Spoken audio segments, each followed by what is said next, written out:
사람의 행위가 여호와를 기쁘시게 하면 그 사람의 원수라도 그와 더불어 화목하게 하시느니라. 아멘. 사람의 행위가 하나님을 기쁘시게 하면 그 사람의 원수라도 화목하게 하나님이 도와주신다라는 약속입니다. 그 사람이 혹 하나님을 전혀 모르는 사람일 수도 있어요. 그런데 하나님이 그 사람의 마음을 원수처럼 여기는 그 마음, 무서운 미움과 적개심으로 가득 찬 마음을 녹여주셔서 화목하게 서로 화하게 이렇게 해주시는 역사가 있다라고 말씀합니다. 한 예는 예를 들면 야곱이 형하고 이제 그 파축 사건으로 인해서 또 아버지를 속여서 형이 받을 이제 아버지의 축복을 다 하루채므로 인해서 이제 원수가 되었습니다.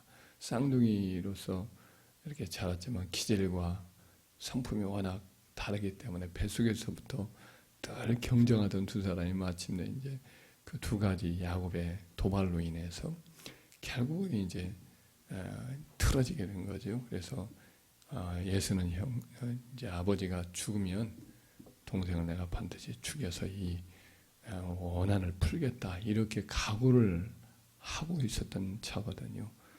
근데 이제 그 일로 인해서 야곱이 멀리 외갓집에 가서 있다가 20년 만에 이제 돌아오는 것이니까 그 소식을 듣자마자 이제 쌓였던 울분을 이제 풀려고 저기 병사들 400명 이끌고 이제 쫓아옵니다.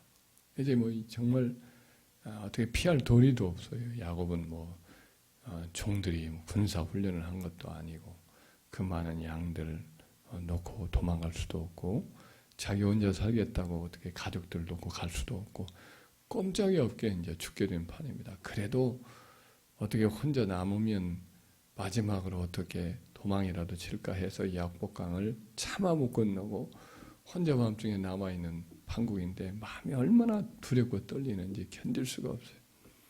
그래서 그날 밤에 이제 혼자 남아서 하나 이제 기도하려고 하는데 덜컥 어떤 사람이 다가와서 그를 향해서 이제 씨름을 한다고 덤벼드니까 이제 형이 보낸 자객인가 이런 생각도 처음에 들었겠죠. 그런데 씨름을 하는 가운데 가만히 보니까 이건 사람이 아니에요. 그래서 하나님이세요. 그래서 그냥 밤새껏 이제 씨름으로 한번 붙었으니까 기도가 씨름인 셈이죠. 그래서 새벽까지 싸우는데 지지 않으려고 몸부림을 치다 보니까 그분을 점점 이겨요. 그러니까 그분이 이제 환도뼈를 탁 칩니다. 환도뼈는 이제 엉치뼈 이 부분, 고관절 부분인 것으로 그렇게 여겨집니다. 거기를 치니까 이제 만에 하나 자기가 위급하면 도망이라도 치려고 했는데 이제 도망도 못 치게 됐잖아요. 꼼짝 없어요. 형하고 마주할 수밖에 없는 판국인데 자기 고관절이 이렇게 틀어진 마당이 되니까 이제 새벽이 되어서 그분이 말을 하는 겁니다. 나로 가게 하라. 이렇게 말씀을 하고 가려고 하니까 그냥 보낼 수는 없잖아요. 나를 축복하지 않으면 내가 보내드릴 수 없습니다 하면서 막 붙들고 울어요.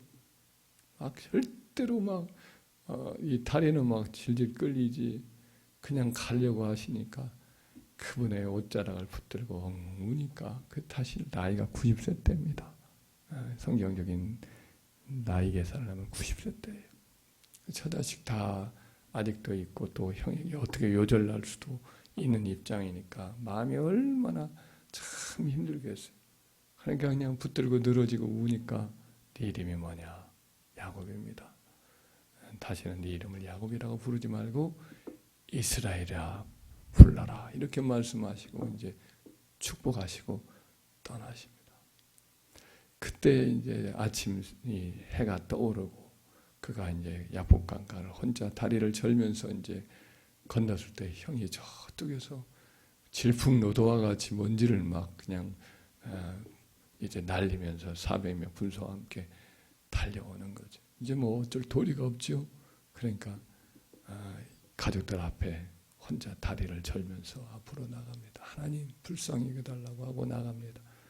그때 이제 막 노기를 뜨고 밤새껏 달려온 이제 에서가 칼을 차고 이제 덤벼들려고 달려오는데 하나님이 그 마음을 얼굴을 보자마자 그 마음을 다 녹여주세요. 분노는 사라지고 불쌍한 마음이 들고 그래서 달려와서 얼굴을 맡기고 끌어안고 막 웁니다. 하나님이 녹여주신 겁니다. 할렐루야. 그래서 그냥 화해가 되고 내가 너의 보호자가 되겠다 이렇게 말하면서 이제 나서게 되는데 향하고 있으면 언제 어떻게 변심할지 모르니까 형님 안 됩니다. 어서 가십시오. 양떼들 하루만 빨리 몰면 다 죽습니다. 먼저 가시고 내가 나중에 형님을 뵈러 가겠습니다. 이렇게 해서 돌려보내서 드디어 형제간의 화해가 이루어졌죠. 하나님께 밤새껏 기도했던 그 기도가 하나님의 은혜 아니면 난 살 수 없습니다 라고 하는 매달림이 하나님의 마음을 감동했기 때문에 이렇게 원수라도 화목해 하는 놀라운 역사가 있는 줄 믿습니다. 또 한 예를 들자면 성경에는 나오지 않는데 이것이 이제 페르시아 시대 때에 알렉산더 대왕이 페르시아를 정복할 때 유다 백성이 살아남은 사건도 이와 좀 유사합니다. 알렉산더 대왕이 이제 그 페르시아를 정복할 꿈을 가지고 그 얼마 안 되는 군사를 이끌고 쳐들어와요. 에게해를 건너가지고 터키로 건너오는데 터키가 그때 당시에 페르시아 다리오 왕이 점령을 할 때입니다. 강력했던 페르시아의 그 세력이 늘 그리스도를 넘보곤 했었는데 그 그리스 지역을 젊은 왕 마케도니아 왕이었던 알렉산더가 그 아버지 필립 2세로부터 시작해서 완전히 정복을 해가지고 그리스도의 맹주가 되었습니다. 그래서 그리스 군대들을 다 이끌고 얼마 되지도 않은 나라 도시 국가 연맹이니까 용맹한 그들을 이끌고 이제 자기가 선두가 되어가지고 그래서 이제 터키 지역에 있었던 여러 성들을 하나하나 정복해가면서 페르시아 쪽으로 나오는 거예요. 그래서 이제 그 아주 중요한 전쟁에서 대승을 거두어요. 다리오 왕이 이끄는 수많은 군대들을 이제 전략적으로 공격을 해서 거기서 패퇴를 시켜요. 그리고 그 가족들도 그때 이제 사로잡지요. 근데 죽이지를 않아요. 그리고 나서는 바로 직진하지 않고 남쪽으로 내려와요. 혹시라도 옆에서 있는 다른 나라들이 알렉산더 대왕을 후면을 공격해 보면 도안에 된 쥐가 되니까 먼저 이제 남쪽으로 내려와요. 두로라는 성이 그때 페니키아를 중심으로 해서 지중해 연안을 다 잡고 있었기 때문에 두로라는 성을 공격을 해야 되는데 두로는 해양 도시 국가와 같은 형태였어요. 섬이 있었는데 거기가 일종의 요새였어요. 그 섬이 있는데 그 섬을 정복하지 않으면 여러 모양으로 위험하니까 그 성을 정복하려고 몸부림을 쳐요. 바닷길을 아예 막 딱 흙을 메꿔 가지고 그 성을 정복하려고 하는데 나중에 기어코는 정복을 하는 와중인데 그때 편지를 하나 보내요. 예루살렘에 편지를 보내가지고 항복을 하라 그랬는데 그 당시에 유다의 이제 대제사장이었던 야두아라고 하는 대제사장은 뭐라고 답신을 보냈냐면 나는 다리오 왕에게 페르시아 다리오 왕에게 배신하지 않겠다고 맹세를 한 바가 있습니다. 그렇기 때문에 제가 살아있는 한 배신할 수가 없습니다. 이렇게 이야기를 한 거예요.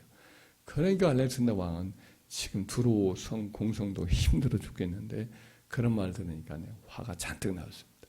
내가 가만두지 않겠다. 그 맹세를 지키는 대가가 얼마나 큰지 내가 만민이 보는 앞에서 내가 보여주겠다 하고는 덜컥 화가 난 그 모습으로 이제 답신을 했나 봅니다.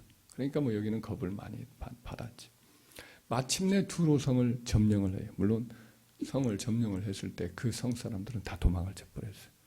그 섬에 있는 나라 백성들은 이제 배가 있으니까 배 타고 그냥 도망을 친 거예요. 그 당시에는 지중해를 자기 정원으로 사용을 하면서 무역을 통해서 두로성이 엄청난 부를 형성했기 때문에 배가 자기들 마음대로 있으니까 배 타고 도망을 쳐버린 거죠. 그래가지고 거기서 뭔가 얻지 못했어요. 어찌 못하니까 예루살렘 성을 약탈을 하면 보물이 있을 것이고 나중에 이집트에 또 보물을 얻을 것을 생각을 하면서 내려와요. 내려오는데 그때 이제 내려온다는 소식을 들으니까 대제사장 야두야는 얼마나 겁이 나겠어요. 그러니까 자기는 이제 큰일 났다 하니까 백성들에게 이야기를 합니다. 이 성을 위해서 우리 민족의 멸절로부터 우리를 구원하기 위해서 하나님께 기도해라. 제사를 드리고 하나님께 간절히 이제 기도를 하는 거죠.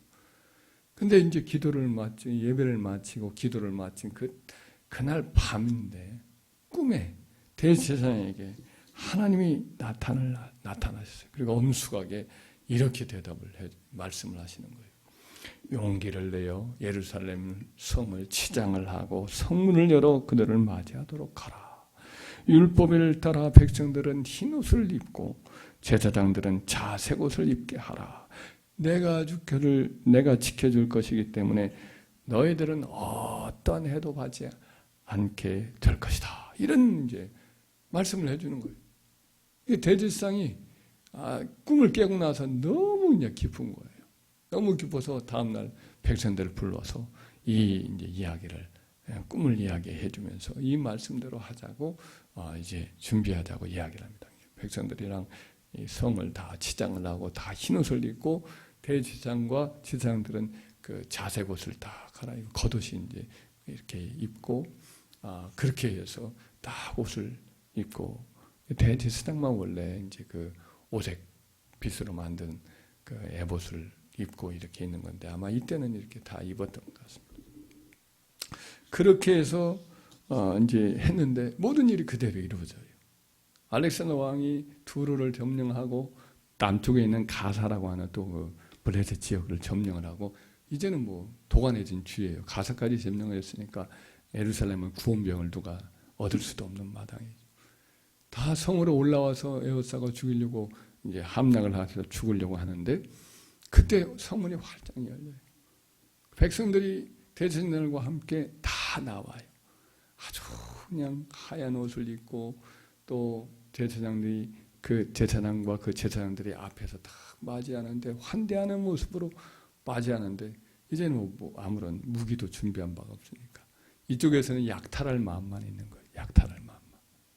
근데 알렉산더 왕과 함께 올라가는 시리아 왕들과 함께 이제 명령만 떨어지기만 기다리고 있는 거죠. 알렉산더 왕을. 근데 알렉산더 왕이 죽이지 아니하고 오히려 가더니 대제사장 앞에 탁 절을 하는 거예요. 그리고는 낙수를 하고 환영을 다 받는 거예요. 그러니까 뭐 옆에 있는 같이 갔던 다른 수리아 왕들이나 군사들이 의아하고 왕이 좀 머리가 어떻게 된 게 아닌가 이렇게 생각을 했다고 요세푸조스 책에는 기록이 되어 있어요. 나중에 이제 그의 절친이 있었는데 왕에게 묻습니다.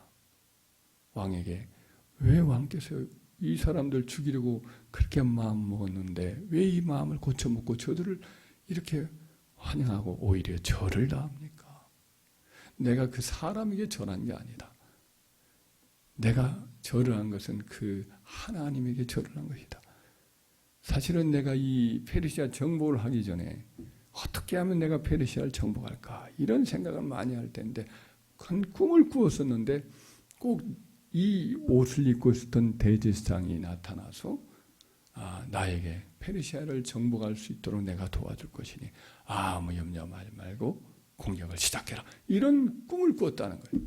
근데 그리고 나서 지금까지 달려오는데 이 옷을 입은 사람을 한 번도 본 적이 없는데 바로 내가 지금 현실로 이 옷을 입은 그 대제사장을 지금 여기서 보고 있다. 그러므로 나를 도와준 그 하나님께 내가 경배한 것이다. 이렇게 이야기를 하는 겁니다. 그리고는 다 들어가서 이제 대접을 다 받은 다음에 요구를 하는 거죠. 우리가 이렇게 율법을 다 지킬 수 있도록 허용해달라. 우리 민족의 고유의 신앙을 지킬 수 있도록 허용을 해달라. 그리고 7년 동안 조공을 바치지 않을 수 있도록 좀 협조해달라. 다 들어줘요. 그리고 알렉산더 왕은 너희가 우리 군대에 들어오면 내가 너희 율법대로 살 수 있도록 그 군대만큼은 허용을 해주더니 내 군대에 참여해라 요청을 했더니 많은 유대 이제 장병들이 그와 같이 알렉산더의 군대에 참여하는데 동참을 하지.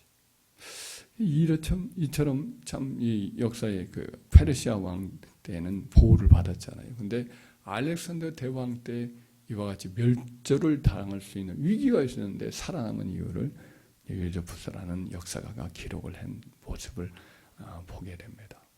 그리고 나서 이제 왕에게 했던 말이 있는데 다니엘서 8장에 보면 수염소 환상이 있거든요.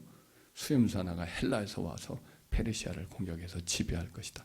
공격해서 무너뜨릴 것이다. 이런 환상이 있는데 그것이 바로 왕이십니다. 라고 이제 해석까지 해두니까 알렉산더 왕이 그것을 그대로 믿었다는 이야기가 또 요세푸스에 기록이 되어 있어요. 그러니까 성경의 모든 말씀들이 이미 예언되어 있지만은 그것들을 또 이루는 과정에서는 하나님 백성들이 하나님께 예배드리고 기도하면서 하나님을 기쁘시게 했더니 하나님이 원수라도 화목하게 하시는 기적적인 역사가 일어난 신뢰가 또 된 것이지. 주를 기쁘시게 할 것이 무엇인지 시험하여 보라. 에베소서 6장에 5장에 보면 그런 말씀이 나오잖아요. 주님을 기쁘시게 할 것이 무엇인가. 이렇게 생각하면서 그 일을 시행을 하면 하나님도 우리를 어때요? 기쁘시게 하는 거지. 시편 37편 4절에 보면 여호와를 즐거워하라.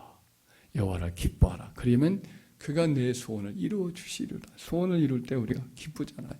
우리가 하나님을 기쁘시게 하면 하나님도 우리를 기쁘게 하실 일을 무엇인가 한번 찾아서 그 소원을 이루어주는 줄 믿습니다. 우리 평생에 하나님을 어떻게 하면 기쁘실까? 이 거룩하고 복된 이 소원을 가지고 우리가 늘 찾아서 그 일을 한번 힘써 행합시다. 그러면 하나님도 우리를 늘 기쁘게 하는 은혜를 베풀어 주실 줄 믿습니다.